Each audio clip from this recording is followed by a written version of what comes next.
Hi guys! Bibili siya ng washing machine para kay nanay. Bakit mo bibilhan si nanay ng washing machine? Napno ko. Ay, Tagalog. Why? Mga marigatan nga aglaban. Kasi na mild stroke siya. na mild stroke daw si nanay guys. Kaya siya bibili ng washing machine na automatic. So, tara na at hahanap tayo ng washing machine na affordable.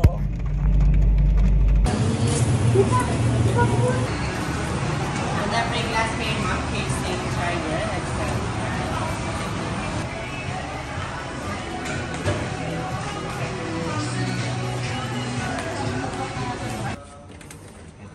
Ang aligid ko, kasla baro-baro kasi suligid rin kami.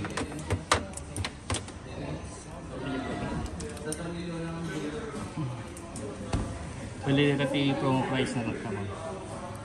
So, for example, ma'am, gangganing malpasin din, bigla nga nagawang kuryente.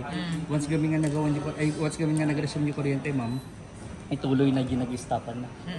Ano kailangan nga less hassle na. Then, nun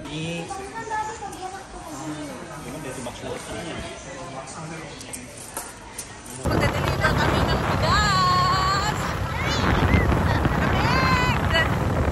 So, hindi nagkasya yung washing machine sa kotse guys. Kaya, ilalagay natin dito sa may korong-korong. Tawag namin dito guys, korong-korong. So, ayan, dito natin ilalagay yung washing machine kasi hindi nagkasya sa SUV ang ating biniling washing machine. Pero bago natin i-pick up yung washing machine, magde-deliver muna tayo ng bigas.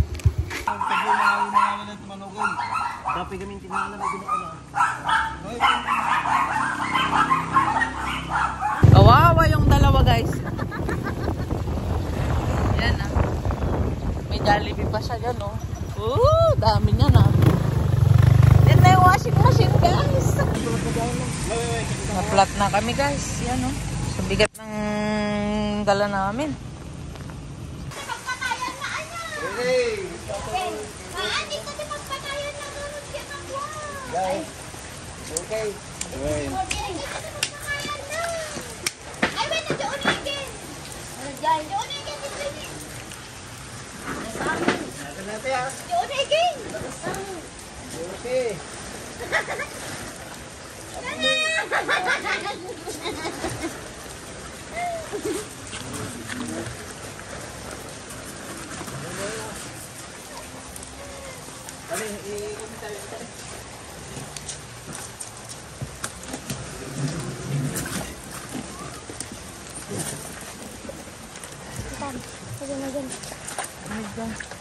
Diyan na ulit kita ng taknulo ka tal.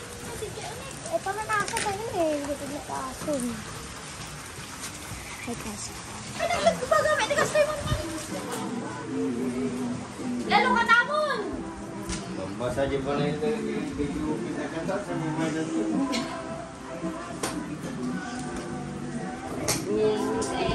Ay, washing machine. Bilang po mo yan. Kita raw.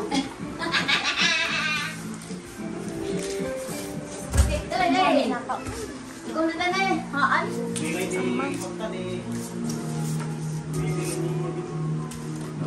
Nagtutwa kami kanyo manang